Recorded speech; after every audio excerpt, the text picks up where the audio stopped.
Vamos a pedirle a Jay Salomon, director de Asuntos Hispanos de CAM, Combat Antisemitism, que pase aquí al escenario.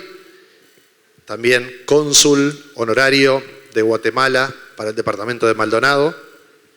Y le vamos a pedir a quien queremos ansiosamente escuchar su palabra, periodista, ex vicealcaldesa de Barcelona, diputada, pero sobre todas las cosas, posiblemente la voz más autorizada en habla hispana al día de hoy para defender la existencia del Estado de Israel y el derecho de autodeterminación del pueblo judío. Así que un aplauso muy grande para Pilar Rahola, que le invitamos a subir aquí.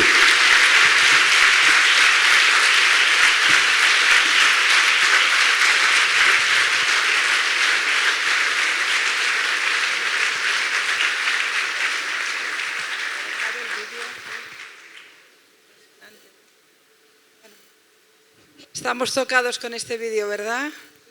Va a costar, ¿eh? Pilar. Bueno, hola. Bienvenida de nuevo a nuestro paisito, a Punta del Este.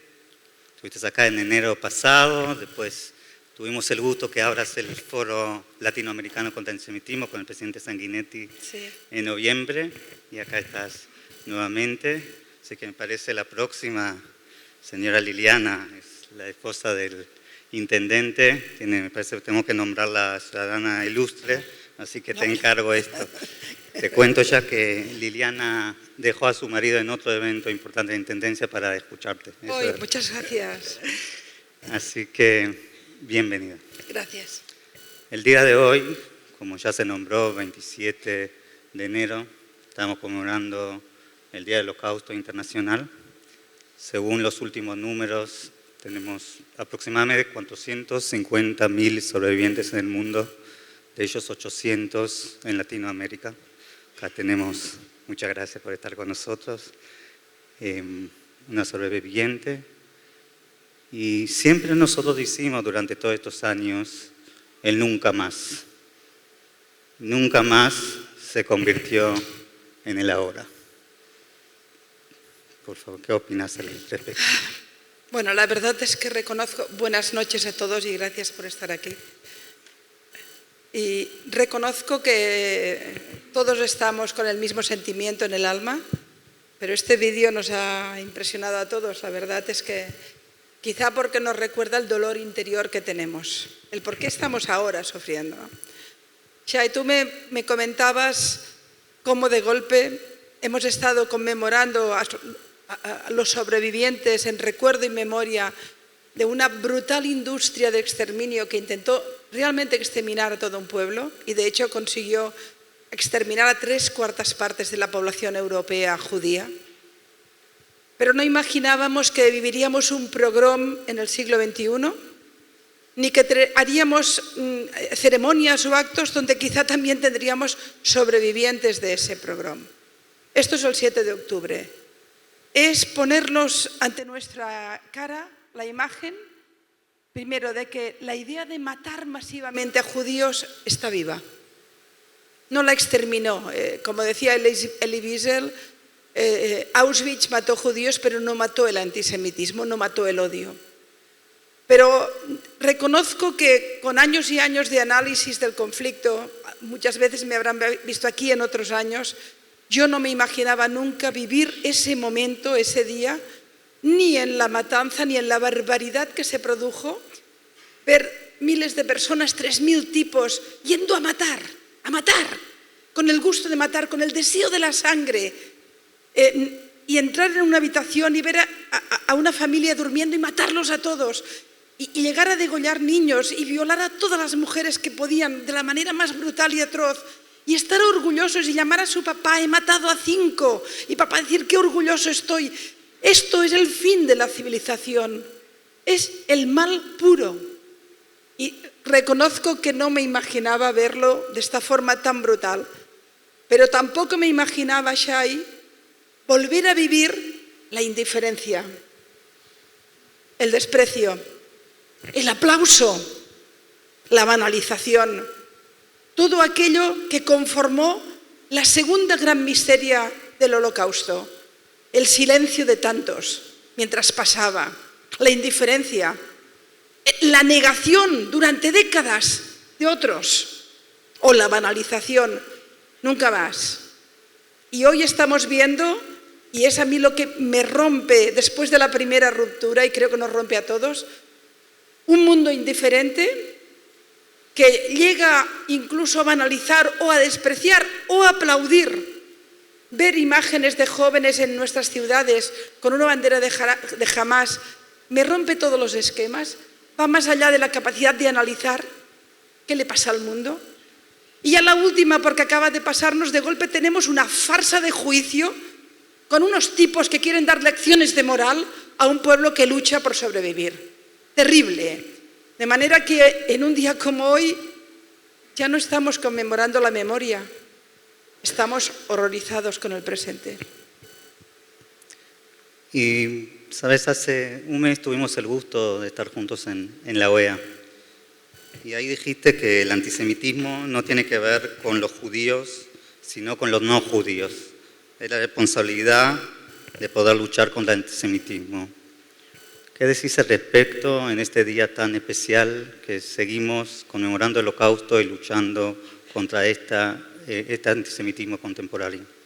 Yo creo que si alguien me escuchó hace muchos años, porque corro por el mundo ya hace un tiempo, recuerdo que las primeras veces que estaba en audiencias mayoritariamente judías, cuando son no judías no me lo preguntan, pero cuando son judías, siempre me preguntaban por qué me había implicado. Yo nunca entendía la pregunta, porque a mí me parecía que me implicaba en una causa humana, pero me lo hacían mucho, ¿no?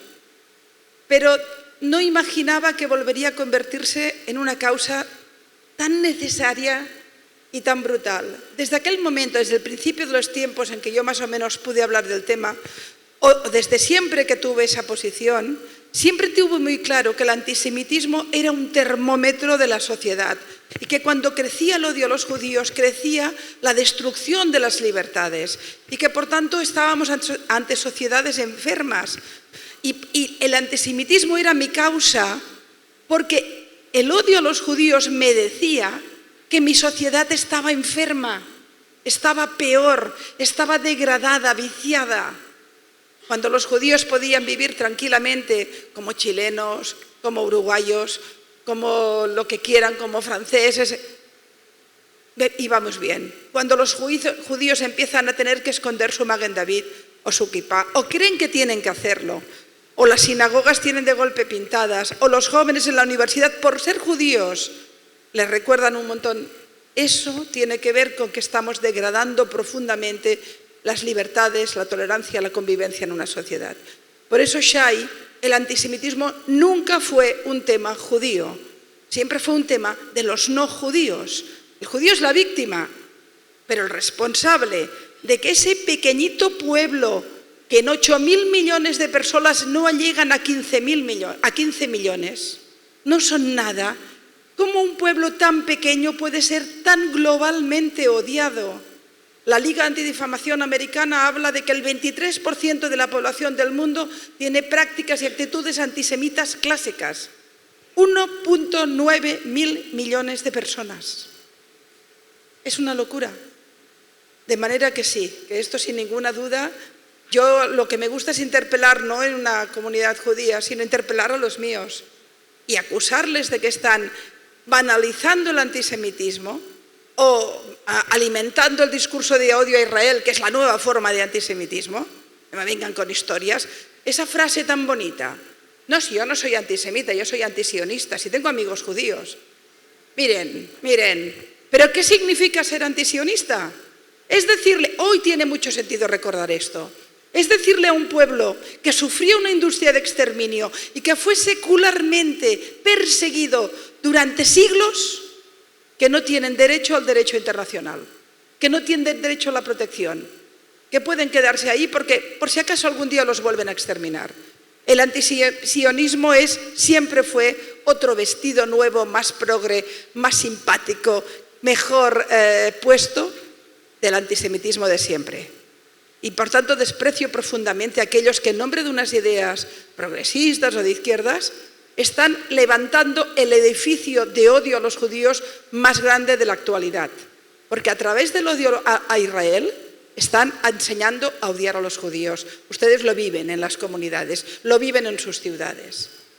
Yo acuso directamente a los Waters y a todos los voceros del odio a Israel, pero también a esos profesores universitarios, también a esos manifestantes, también a esos Boric en Chile o a esos Petros en Colombia. Los acuso directamente de ser los alimentadores del odio a los judíos y, por tanto, de estar destruyendo un principio fundamental de las sociedades modernas, que es la tolerancia, el respeto, la libertad. Gracias, Pilar.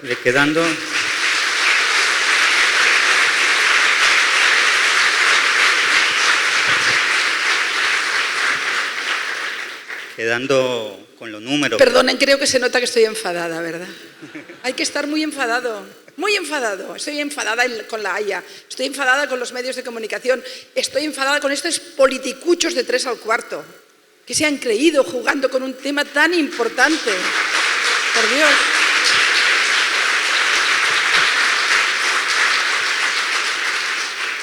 Estabas mencionando estadísticas, números, como dijiste, sí. 15 millones de judíos, 15 y pico, 6 a nivel mundial, cuando estamos hablando de menos de lo que es la provincia de Buenos Aires, y en un territorio de Israel, que es menos del departamento de Tacuarembó, acá en Uruguay, de 21 o 22 mil kilómetros.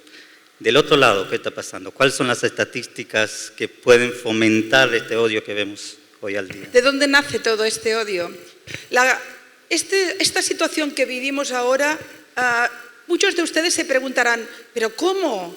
Pero si nos han matado, si han visto el vídeo y por suerte no han visto el vídeo de 40 minutos, que yo no fui capaz, mi marido lo vio y lloraba, es un tipo grandote y lloraba porque sencillamente es una buena persona.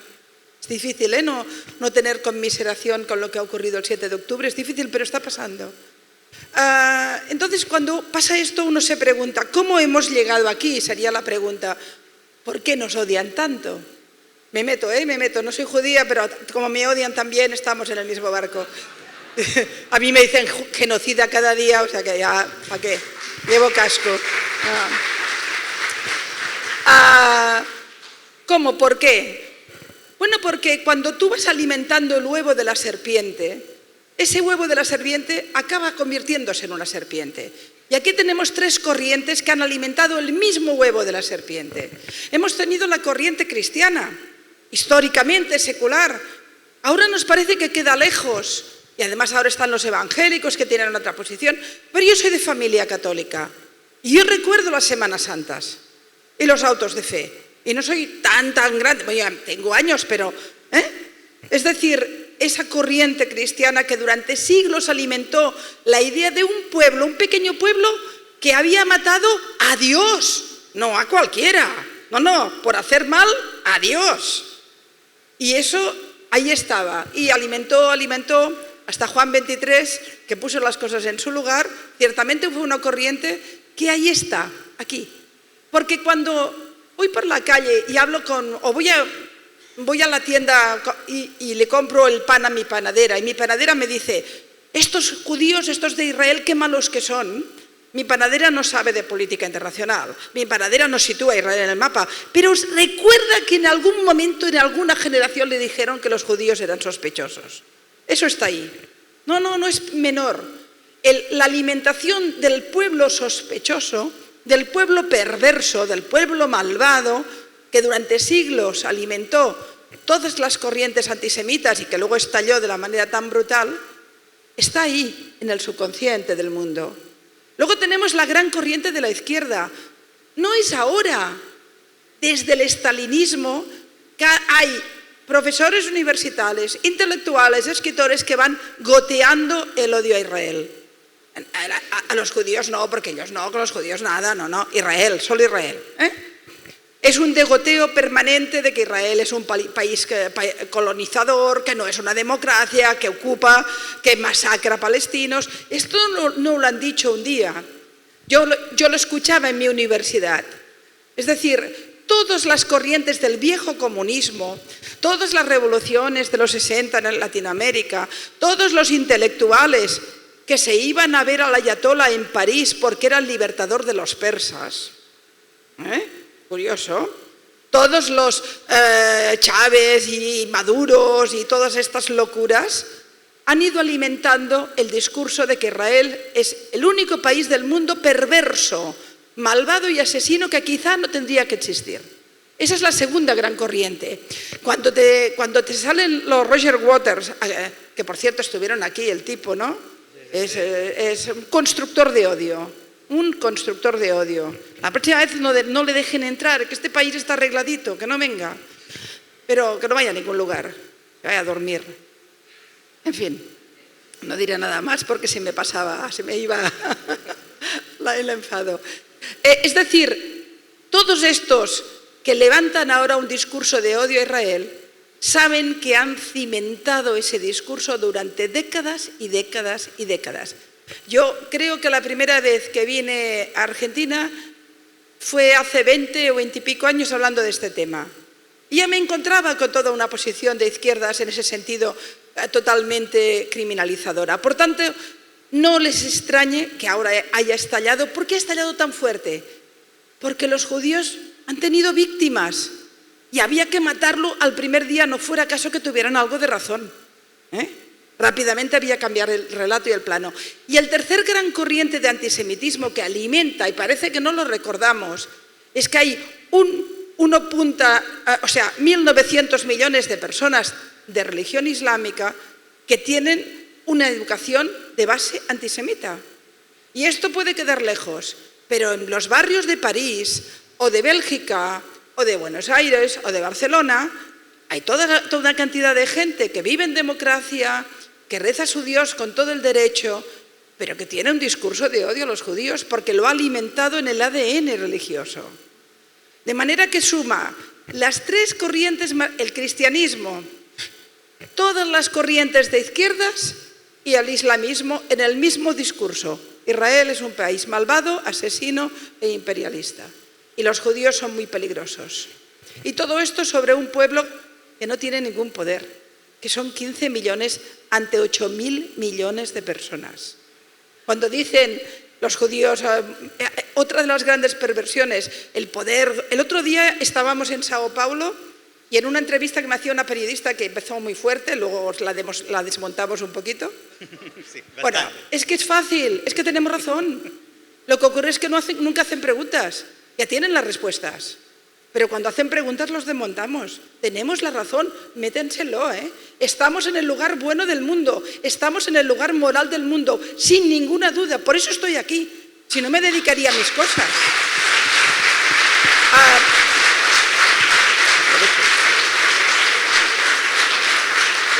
El periodista me dice, no, perdón, era un hombre. El periodista me dice, bueno, pero claro, es que el lobby judío en Brasil es muy importante. Y yo le digo, ¿más que el lobby chino? Dice, ¿cómo? Digo, porque creo que para el PIB de Brasil, creo que la influencia china debe ser más importante. El tipo, ¿y más que el lobby del petrodólar? Vamos a ir hablando de quién mueve los hilos del mundo, por Dios. Pero es que estamos montados en un edificio tan enorme de mentiras que cada mentira alimenta a la otra, se construye y acabamos teniendo un país genocida. Los que hemos vivido, la gente que ha vivido el genocidio del Holocausto, el genocidio de Ruanda, o ya más lejanamente el genocidio de los armenios, que tengan la vergüenza de hablar, ni que sea de insinuar la palabra genocidio en Israel, que probablemente es el ejército más pulcro y democrático que hay en el mundo, que hemos arrasado todos, que cuando en los 2 últimos días de la recuperación de Mosul contra el Estado Islámico, arrasamos con drones, con misiles, 50.000 muertos en 2 días. Y nadie habló de genocidio, era una guerra. Era una guerra, y no era una guerra como esta. Esta es dificilísima. Tienes que entrar en una zona hiperpoblada. Tienes los explosivos en las escuelas y los hospitales. ¿Saben cuántos kilómetros de túneles? El metro de Nueva York mide 400 kilómetros, más o menos. El de Londres 390, 400. Los túneles de Hamás miden 700 kilómetros. El largo de Israel. Exactamente, el largo de Israel. Y casi el doble de todo el metro de Nueva York. Busquen ahí 200 personas o los que queden. Además, túneles con explosivos en las entradas. ¿Qué ejército del mundo? Me lo explicaba un militar que me decía, si tienen que hacer maravillas, si hubieran querido entrar arrasando, imagínense, precisamente porque no han hecho eso no ha habido una matanza. Tampoco sabemos cuánta gente ha muerto, es una guerra. Bueno, sí, lo sabemos gracias a la BBC, cuya fuente es Hamás. Mira por dónde. Pero en el momento en que los medios dicen 25.000, 26.000, 27, es como un sorteo cada día. Y lo saben al minuto. Yo que he estado en zonas de guerra, no sabes nunca las víctimas. Israel ha estado semanas para saber exactamente cuánta gente murió el 7 de octubre. Pero las autoridades del Ministerio de Salud de Palestina, que no sé quiénes deben ser, porque claro, allí jamás no manda, saben que hoy han matado 384 niños, siempre son niños, y 780 adultos. Oye, qué precisión. Son mentiras. Evidentemente ha muerto gente, evidentemente han muerto civiles. Es una guerra difícil y terrible. Pero no conocemos los datos. En lo que sí sabemos es que tenemos una prensa de rodillas que ha decidido aceptar las fuentes de un solo lado. En las guerras, la primera víctima es la verdad y nunca se acepta ninguna fuente porque está contaminada. En esta guerra solo se acepta la fuente palestina y, por supuesto, la fuente palestina es Hamás. Que la BBC, que la CNN, que periódicos tan importantes del mundo hayan comprado el relato de Hamás es otra de las muchas miserias que nos enseñan estos días el mundo. Ya quedando... Me largo mucho, ¿verdad, Shai? ¿No? Me parece que la gente está encantada. No, Quedando saliendo de este lindo barrio de Punta Ballena, quedando es que además, déjame, perdóname, en el barrio ya de me Israel. preguntarás, espera un momento. Okay. Además hoy, mira, me he preocupado, es que de verdad estamos en un momento de tanta... Yo estoy convencida que los judíos que estuvieron en los años 30 en Alemania no podían entender que de golpe sus vecinos, que habían estado toda su vida a su lado, se convertían en gente que no conocían, que no se preocupaban de lo que estaba ocurriendo, que a lo mejor hasta se aprovechaban. Yo en estos días no reconozco a mis vecinos, no reconozco mi sociedad. Miren, he buscado esto, lo he hecho foto, no tengo Wi-Fi aquí. He mirado La Haya, el Tribunal de La Haya. Las medidas provisionales que ordena el Tribunal de La Haya, movilizado por Sudáfrica, con compañía de los Petros, los Maduros, los iraníes que están a favor. En fin, todos son dechados de bondad democrática. Israel debe tomar todas las medidas necesarias para impedir cualquier acto que pueda considerarse genocida. Oigan, ya lo hace. Matar a miembros de un grupo, causar daños corporales, imponer condiciones destinadas a provocar la destrucción de un grupo, impedir nacimientos. Oigan, en una guerra muere gente, pero no conozco ni un solo soldado del ejército israelí que quiera hacer un genocidio. Pero si son los del Sahel los que están ayudando a que la gente pueda refugiarse y que pueda comer e incluso si puede escapar, que La Haya le diga a un Estado democrático que está en permanente peligro de destrucción, rodeado por un lado tiene un Hezbollah. ¿Qué país del mundo tiene en su frontera 100.000 misiles apuntando? Israel, Hezbollah, apoyado por un gigante militar que es Irán. A ese país que tiene 100.000 misiles en un lado, que tiene en el sur una cantidad enorme de organizaciones yihadistas, que ha sufrido guerras y permanentemente atentados. ¿Le dices a ese país que no tiene que defenderse? Nada que haga otra cosa. Israel debe garantizar que su ejército no cometa ningún acto genocida. Iros a la porra. Oigan, iros a la porra. ¿Se puede decir porra aquí? ¿No? No, acá sí, pero no en Brasil. En Brasil no he dicho nada decir. mal, porque con las palabras a veces me lío, ¿eh? En Argentina es un horror. Mencionaste el tema de la amenaza de Hezbollah. No, pero lo pongo como significación. Fíjense lo que han hecho el Alto Tribunal de La Haya para quedar bien. No vamos a pedirles que paren la guerra. ¿Pero cómo vas a pedirle que paren la guerra si tienen 200 secuestrados, por Dios? ¿Pero qué os habéis...? Y una estructura de muerte en las puertas que está diciendo cada día que mañana lo volverán a hacer. Y tú le dices a Israel que no puede defenderse. Pero en cambio podemos ir a matar el Daesh, porque como nos mató a nosotros, ahí sí que vamos. Y bueno, la verdad es que me solivianta por eso, ¿no? Y los tienes ahí, pero no le dicen que no pare la guerra, pero le dicen que no sea un genocida, ¿eh? ¿Pero cómo se te ocurre decir esa barbaridad? Díselo a Irán, que mata a su gente porque quieren enseñar el pelo. Díganselo a los que están masacrando a los yemenitas. Díganse a los de Azerbaiyán que se limpiaron 150.000 personas armenios en Nagorno-Karabaj y a nadie le importó nada. Hablen de eso.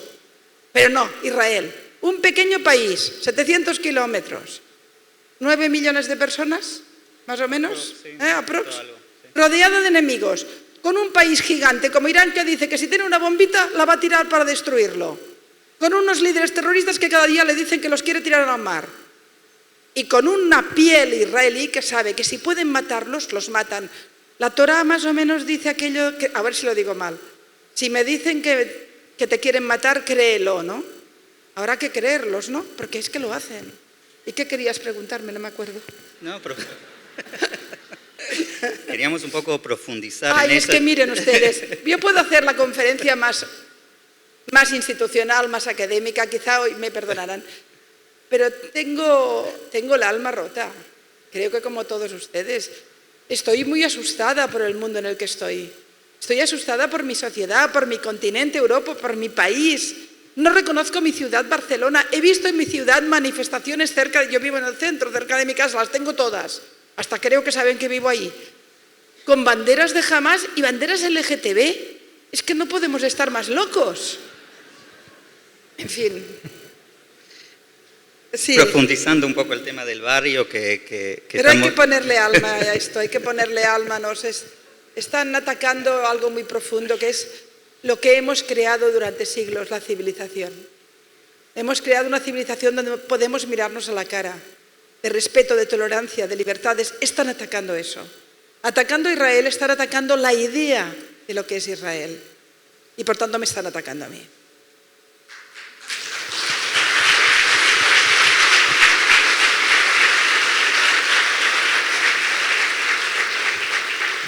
Profundizando un poco más de lo que es el barrio, y mencionaste el tema de Hezbollah, sabemos que hay aproximadamente 200.000 misiles que están listos, más misiles y raquetas.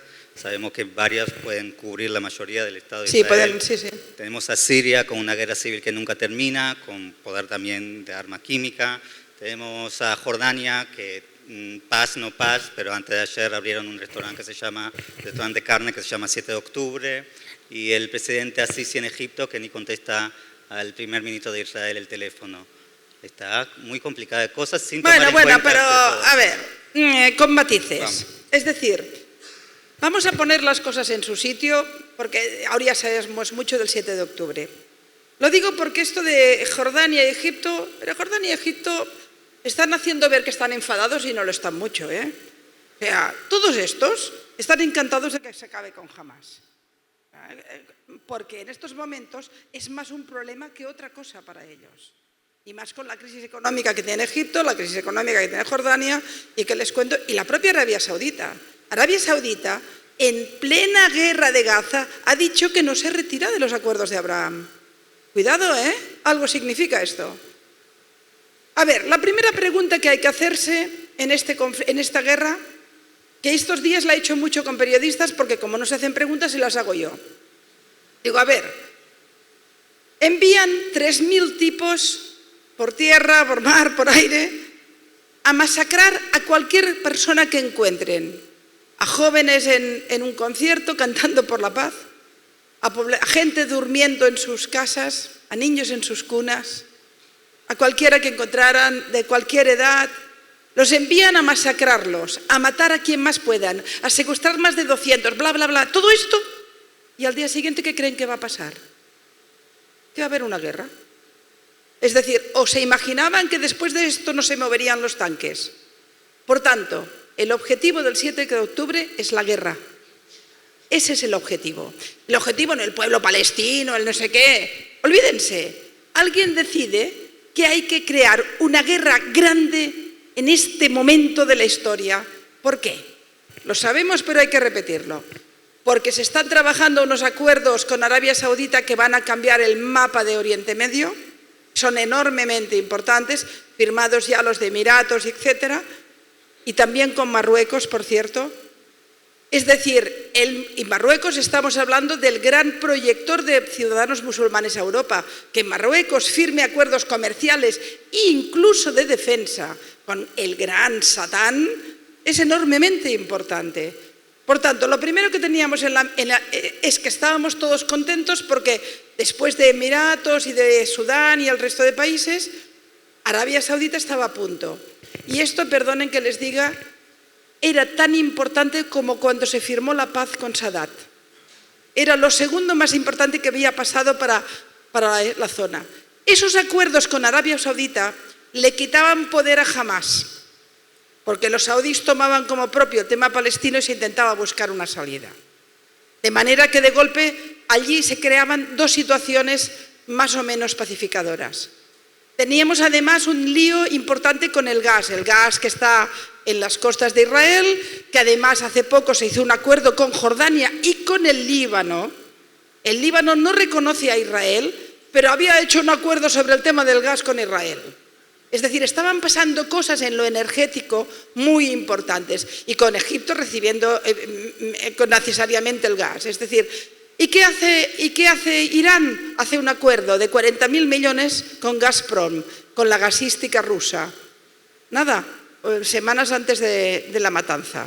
También eso ténganlo en cuenta. Aquí hay geopolítica y hay geoenergía. Y después, en lo tercero, el tema palestino está deshinchado, o lo estaba en el mundo. Los países árabes no tienen interés en este tema. Ustedes habrán visto más manifestaciones en Buenos Aires o en Barcelona, es igual, que en el Cairo o en Jordania. No las hay. Es más, leí que Irán intentó hacer 2 grandes manifestaciones contra Israel y no tuvo gente, porque en Irán hay una contestación enorme contra el régimen. El régimen se aguanta por el 25%. El resto no quieren ni oírlos hablar. De hecho, yo estuve con el director de la Weizmann en Israel, que reciben talentos de todo el mundo, que me explicó que tienen peticiones permanentes de estudiantes iraníes que quieren ir a estudiar al Weizmann. Pero bueno, evidentemente no se lo permiten. Los ayatolas, Israel sí, los ayatolas. Entonces, si querían una guerra, ¿quién la quería? ¿Los tontos de Hamás? Estos no pintan nada. ¿Ustedes creen que Hamás se atreve a hacer esto sin que Irán lo permita? Qatar les da el dinero, pero no es el que manda. Esto es Irán. Y luego ya sabemos, lo expliqué la última vez que vine aquí, pero hay que repetirlo, las reuniones que se produjeron en el Líbano, en Siria también alguna, en Irán y en Turquía, de la Guardia Revolucionaria con Hamás, con Hezbollah, con la Yihad. Es decir, la fusión está hecha. Y ahora tenemos la patita rusa, que está ahí con el tema del gas, y siempre China por ahí detrás, que no se ha metido en la guerra, pero está sosteniendo a Irán con su acuerdo económico de miles de millones. Con lo cual, vamos a ver, blanco y en botella leche, ¿no? ¿A quién le beneficiaba parar los acuerdos de Abraham, crear un problema energético que desvíe todos los acuerdos que había con el gas israelí y además levantar el tema palestino? A Irán. ¿Quién ha ideado esta guerra? Irán. ¿Quién la quería? Irán. Último detalle. Las primeras imágenes que el mundo recibe de aquella chica asustada en un jeep que la están metiendo dentro y que ella va gritando en la cámara, la primera vez que aparecen es en el canal de Telegram de la Guardia Revolucionaria. ¿No será porque se enteraron antes que nadie? ¿O quizá estaban? ¿Dónde se han entrenado? En parte, evidentemente, en Gaza, pero en parte también en los campos de entrenamiento de la Guardia Revolucionaria. Y hay quien dice que con los Wagner rusos. Con lo cual, cuando tú escuchas a todos los periodistas, estos mindundis, que ahora con el Wikipedia y 2 palabras ya te hacen una crónica internacional, diciendo que esto es el conflicto de Israel con Palestina, que los israelíes no permiten que haya un Estado palestino. Tontos, tontos, tontos. Primero, han tenido la posibilidad de tener un Estado propio 5 veces. No han querido ninguna. Ninguna. Y no han sido por los judíos, han sido por los palestinos. Primero los árabes, que antes eran árabes. Ahora todo el mundo es palestino, cualquier árabe es palestino. No sé cómo hay tantos. En Chile hay 500.000, y a mí no me salen los números, pero bueno, en fin, porque no salen, ¿Cuántos se fueron de Belén? Es mentira. Pero como estamos con tantas mentiras, ¿qué les cuento, no? Bueno, ya no me acuerdo por dónde íbamos. Ya me lío tanto que... No, bueno, es igual. No, lo que quiero que entiendan... Somos muchos, pero tengo la impresión de estar en familia, de verdad, Quizá porque hay mucho sentimiento. Lo cierto es que pónganse ustedes la idea, sí, los periodistas, que aunque todo el día la televisión hable de Palestina e Israel, la decisión está en Teherán. Y probablemente también, y la única manera que tenemos de que haya una solución mínima después de esta guerra es acorralando Irán. De ahí que, más allá de que guste poco o mucho, Biden nos ha hecho un gran regalo moviendo los portaaviones. Bueno, se lo ha hecho él, porque el tema les preocupa. Porque a todo el mundo le preocupa el crecimiento militar y de influencia de Irán. Y el movimiento de los portaaviones, tanto en el Líbano como en el Mar Rojo, ha sido clave para que la guerra no haya ido más allá. Yo soy de los que piensan que no entrará Hezbollah precisamente por esto. Porque a Estados Unidos le ha dicho cuidadito. ¿Por qué? Porque Estados Unidos está viendo los acuerdos de Rusia, que además así diversifica lo de Ucrania. Rusia se ha reforzado con drones iraníes en la guerra de Ucrania. También es que el acuerdo está hecho. Y por eso de la posición de Francia y de Alemania, en este sentido, cuidado, ¿dónde nos estamos metiendo? Saquen el foco. Cuando hablen con los que no están convencidos, con los convencidos ni hablen, déjenlos, no tienen remedio. Pero hay mucha gente que no entiende y al no entender compra el relato mayoritario. Saquen el foco de Israel, pongan el foco en Irán. ¿Qué es eso? Quedando en Irán, y es una lamparita que se prendió justo en las últimas semanas, 10 días, cuando Irán ataca en Pakistán y ataca a Blanco en el Mar Rojo, y de repente no es a través de proxies, no es a través de grupos terroristas en Siria o a través obviamente de Hamas o Hezbollah en el Líbano. ¿Esto no tiene que preocupar? No, a ver, yo creo que sí que es a través de proxies, es decir, Irán tiene la constante de hacer la guerra en la región a través de otros. Ataca a Arabia Saudita a través de los hutis yemenitas, que eso realmente es un proxy. Lo que ocurre es que son chiitas, son suyos, y todo el armamento es iraní. O sea, en realidad estamos viviendo desde hace unos 14 años, creo recordar, más o menos, una guerra entre Arabia Saudita e Irán, pero en el Yemen. Y lo mismo hace con Israel a través de Hezbollah y de Hamas.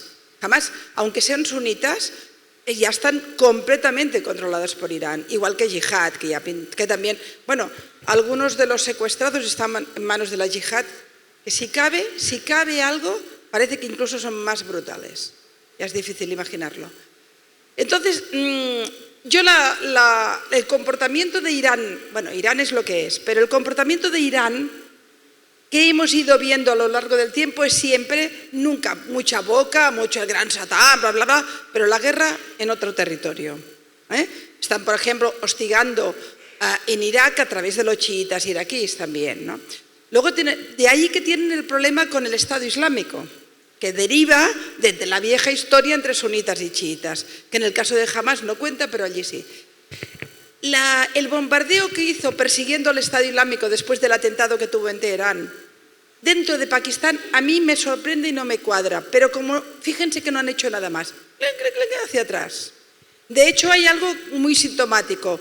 Cuando Israel envía a las alturas a uno de los líderes de Hamas en el Líbano, y es una matanza importante, bueno, y además muere allí, por lo que parece muere alguien de la Guardia Revolucionaria, era esperar que Irán montara bueno, de hecho la reacción que hubo ante esa acción del ejército israelí, que fue muy importante y muy precisa y de mucho nivel, fue muy baja.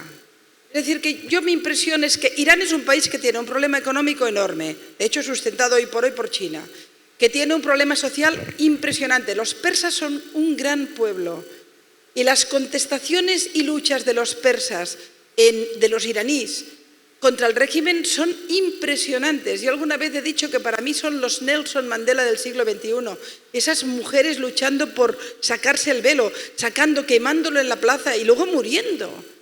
No sabemos cuánto murieron. En Gaza lo sabemos cada día. En Irán no sabemos cuántos murieron. Oficialmente 1.000, 1 millar. Pueden ser 10.000 tranquilamente. ¿A nadie le importa? Y luego encima Obama se puso contentito con ellos y nos sacó todo el lío nuclear, con lo cual y ahora con Biden ahí tenemos bueno, en fin. No, yo no estoy preocupada porque Irán entre en la guerra o haga que entre Hezbollah. O sea, el nivel de sumar de la guerra irá peor y por tanto complicar mucho la región sería que interviniera Hezbollah, no con un misil sino en guerra. Con el portaaviones americano, con el lío en Mar Rojo, con la destrucción de la estructura de Hamas en Gaza, yo creo que Irán está retenido. Creo, ¿eh? Yo creo que Irán hace muy bien lo que ha hecho, crearnos un problema, son argentinos, ¿no? La mayoría, un quilombo terrible, trágico, ¿eh? Pero más que eso yo creo, Shai, que no. Yo en este sentido, es más, yo llevo unos días que dentro del pesimismo, no lo estoy tanto con los secuestrados y con la muerte que continuará durante la guerra, mientras dure la guerra, pero sí que estoy un poco optimista en los movimientos geopolíticos. Putin, que viajó a Irán y que está con el tema gasístico, ha bajado un poco el tono. Varios países en Europa y Japón y la India, aparte de Europa, Japón, la India, varios países europeos solventes, España dejarlo porque está Pedro Sánchez y no se entera, o demasiado. Pero aparte de varios países tienen una posición también muy, muy inteligente en este tema. Yo he visto que de golpe lo geopolítico está por la línea de, oye, Israel, ve rápido, acaba pronto, pero acaba con esto. Y luego Arabia Saudita también se ha mantenido en los acuerdos. Cuando le han dicho, bueno, se ha acabado, dice, no, oiga, que nosotros ahí estamos. Ahora no se puede, pero ahí está. Es decir, no lo estamos perdiendo todo, hemos perdido el relato público. Hemos visto cómo la credibilidad del periodismo se hundía completamente, los grandes medios. Hemos visto el desastre de las universidades americanas. Todo esto lo hemos visto. Pero están pasando cosas en las alturas que son buenas. Pensemos en eso. Sí, también vemos todo lo que está pasando ahora con países que están parando todo el apoyo a UNRWA, ¿no? a la funcionarios de la ONU en Gaza, lo que vemos ahora, mismos colaboradores de Hamas del 7 de octubre. Pueden decir misa, han quedado destruidos. Todos los que conocemos este conflicto sabemos que todas las organizaciones humanitarias en Gaza son pro Hamas, porque si no, no pueden trabajar allí. Es decir, lo que pasa es que son muy listos. Saben que los europeos o los occidentales somos muy tontitos cuando nos dicen, comisionado para los refugiados, bonito, bueno, amnistía, sí, Save the Children. Cuando tú eres de Save the Children en Gaza, eres miembro de Hamas. Pero el problema es que no solo eran miembros de Hamas o cercanos, es que parece que el comisionado para los refugiados ofreció coches y logística para la matanza. Esto los hunde, no va a poder, ya pueden protestar los Boric y con tonterías, no pueden, no. Ha quedado completamente destruido el prestigio de una organización de refugiados que en realidad se convierte, y lo conocíamos ya de antes, en activistas de uno de los lados. Ahora, llegar al punto de ayudar a terroristas en una masacre, 12 miembros de la UNRWA, 12 miembros vinculados directamente a Hamas. Es que claro, pero es como los periodistas. Pero ¿quién quien actúa allí, si son extranjeros es que tienen permiso porque han demostrado que son fieles. Y si no, son suyos. No hay libertad en Gaza. Los tontos de las banderitas LGTB, pero si allí te matan, hombre, matan a los periodistas disidentes, matan a los opositores, matan a las mujeres, bueno, imagínense, una como yo ya estaría remuerta. Es decir, ¿cómo se os ocurre defender esto? Que si estos tipos gobernaran, nadie de esta sala podría vivir. Por Dios, estamos hablando de una ideología del mal. Y cerrando este capítulo... Esto del mal y el bien, rabino, yo pensaba que era una tontería, pero ya ves, ¿eh? Ya ves, ¿eh? Hasta... Yo creo que nadie somos buenos del todo, pero estamos en el lado bueno. Pero desde luego hay gente que puede ser mala del todo. El mal puro, ¿eh? Para cerrar este tema del conflicto Israel-Hamás, tu proyección para próximas semanas, meses o capaz años. A ver, quiero ser optimista. Es decir, no creo que esta guerra se acabe pronto. Esto va a ser aún complicado, ¿eh? Porque mientras haya secuestrados, hay un deber moral y un deber a todos los niveles de intentar salvarles la vida como sea. Además, ya saben ustedes que en esto Israel es sagrado, que incluso hacen lo que pueden para recuperar cadáveres. Imagínense personas que esperemos estén vivas. Por tanto, yo no veo demasiado complicación, demasiados túneles, demasiado problema en Cisjordania en estos momentos, demasiados grupos aún operativos de Hamás como para que la guerra se pueda acabar pronto. Además, Israel está haciendo ahora operaciones muy quirúrgicas, muy pequeñas, muy centradas, y con lo cual dificulta la guerra. Claro, si Israel realmente hiciera un genocidio, que entrara a saco, ya estaría. Es que justamente no se acaba porque no hace eso. Con lo cual vamos a tardar bastante aún, yo creo que semanas tranquilamente. También creo que el ruido de la prensa va a bajar, porque es como lo de Ucrania, ya nadie hable de ello. De esto van a hablar más porque la izquierda lo va a mantener vivo, pero creo que va a bajar un poco el tono. Y mientras tanto yo creo que está trabajando la diplomacia o la buena política a varios niveles. Creo que el papel de Arabia Saudita diciendo yo me mantengo en los acuerdos es clave para encontrar una salida, la que sea. Cuando se acabe la guerra, en cualquier caso, habrá que impedir de todas que nadie de Hamás gobierne. Veremos cómo se resuelve el tema del gobierno de Gaza, pero habrá que reconstruir Gaza y yo creo que ahí tiene que haber un esfuerzo internacional. Es decir, aquí todo el mundo tiene que ayudar a reconstruir Gaza. Y ese dinero que sirva para Gaza, porque hasta ahora, saben ustedes que Hamás es la segunda organización terrorista más rica del mundo. La primera es Hezbollah, por cierto. Aquí al lado, ¿eh? Ahí blanquean el dinero de la droga, aquí al lado, ¿eh? Aquí al lado, ¿eh? Toda la estructura de Hezbollah por Latinoamérica, y a nadie le preocupa tampoco demasiado. Algunos dirigentes sí, pero en fin, pocos. Y Hamás es la segunda más rica del mundo. Sus líderes son multimillonarios, con infortunas como Arafat, ¿eh?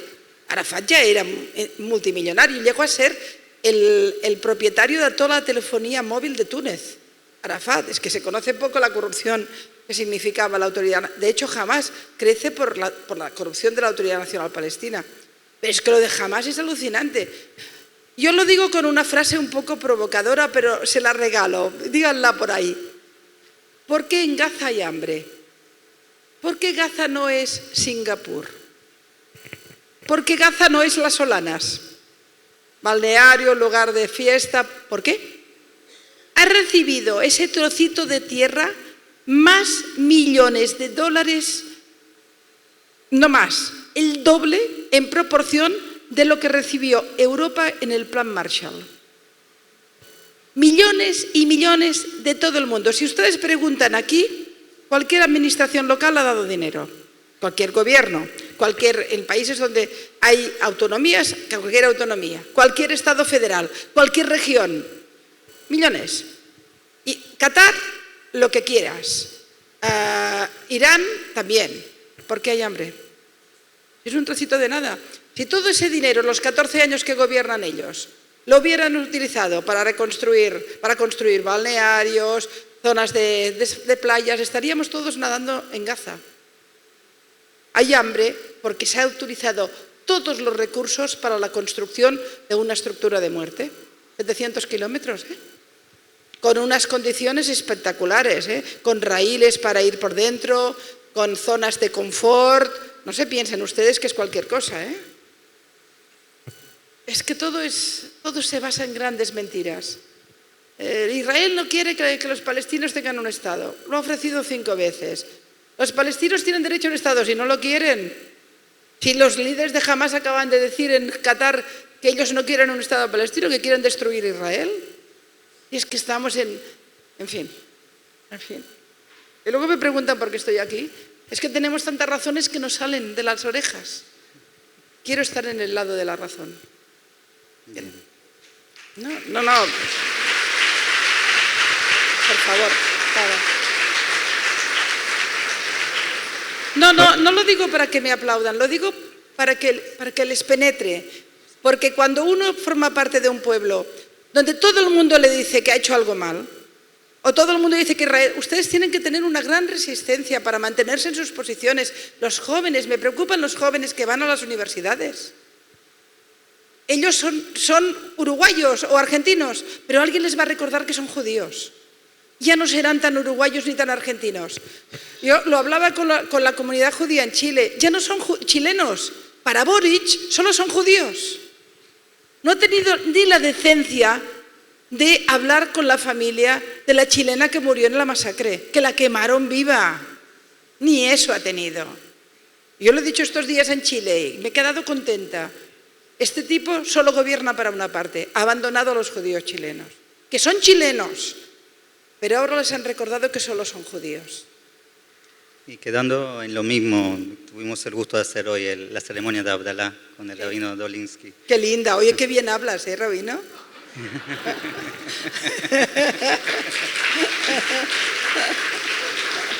¿Es verdad? Y Abdalá en hebreo. ¿Sabes qué decía mi abuela? Pero me vas a perdonar, pero mi abuela era una señora que vivía en un pueblo, y decía siempre, cuando alguien era feo, decía, eres más feo que un rabino.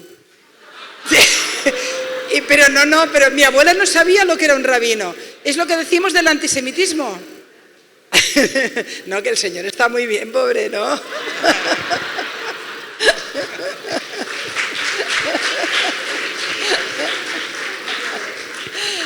Pero mi abuela debía imaginar que como los rabinos eran judíos era una cosa mala, ¿no? Claro, me está generando problemas, no me va a dejar entrar después a la NSI. Pero en cambio mi padre fue el primero que nos enseñó lo que significaba el Holocausto. O sea que yo formo parte de una familia que solo tuvo... De ahí vengo. Pero mi abuela decía que eras más feo que un rabino, mira, hay que hacerle...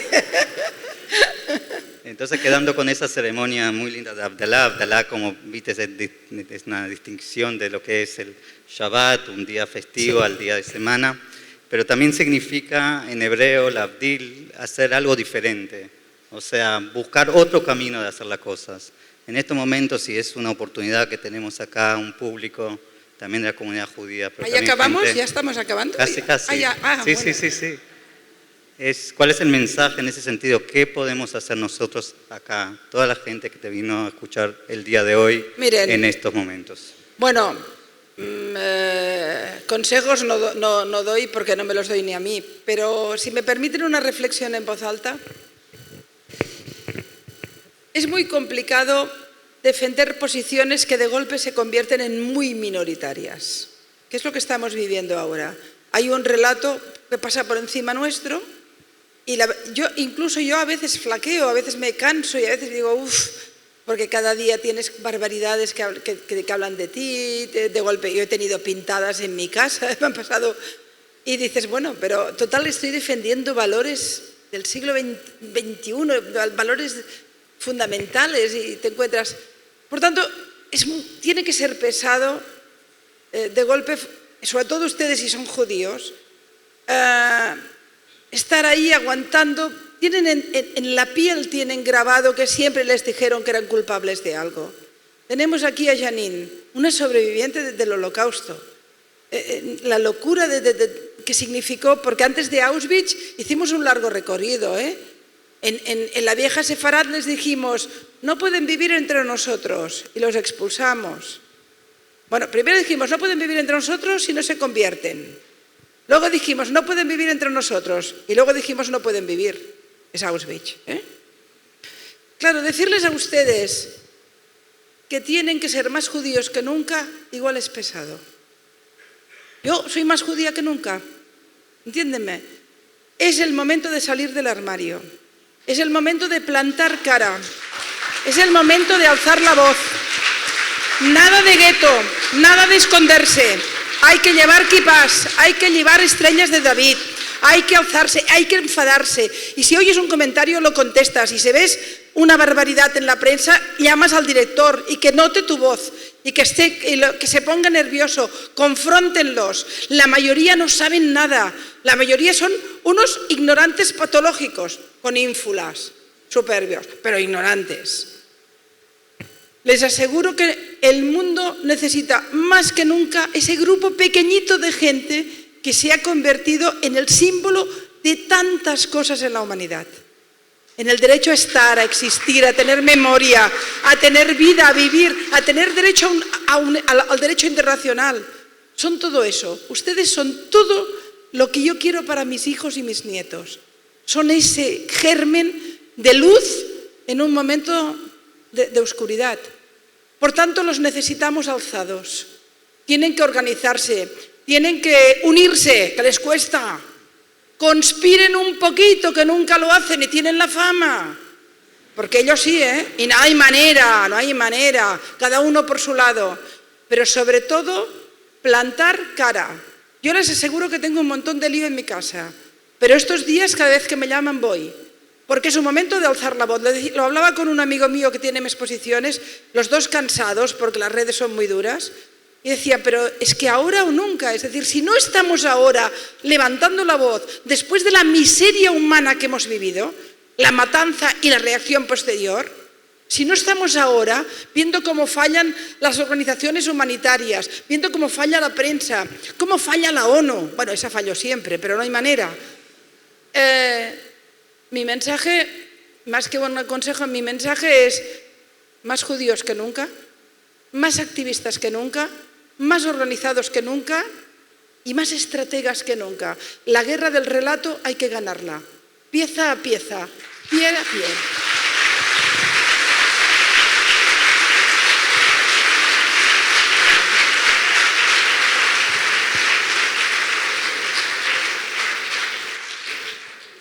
Entonces, para finalizar esta hermosa tarde, ¿cómo quería finalizarlo?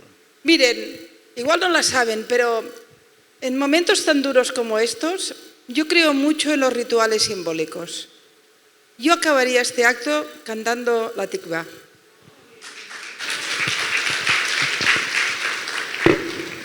O sea que hemos acabado.